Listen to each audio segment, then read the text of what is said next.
This is the story of Jalaluddin Muhammad Akbar. His story did not begin in palaces of marble, but in the unforgiving sands of exile.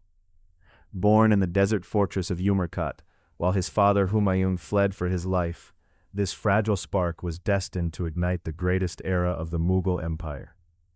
Thrust onto the throne at the tender age of 13, he wore a crown heavier than iron.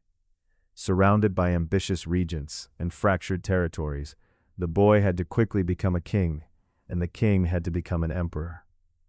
He forged his absolute right to rule in the crucible of war.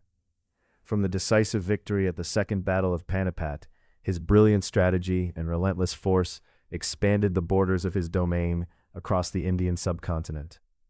Yet Akbar understood that swords can only conquer, they cannot govern.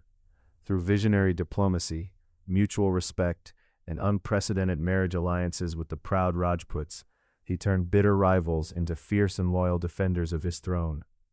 A restless seeker of truth, his grand capital of Fatehpur Sikri became a sanctuary for the mind.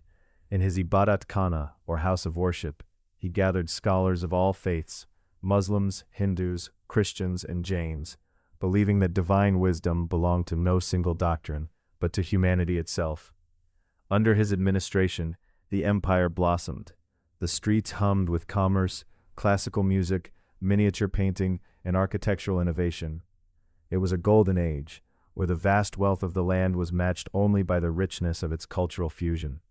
Empires rise and fall, but a ruler's true legacy is immortalized in the pages of time.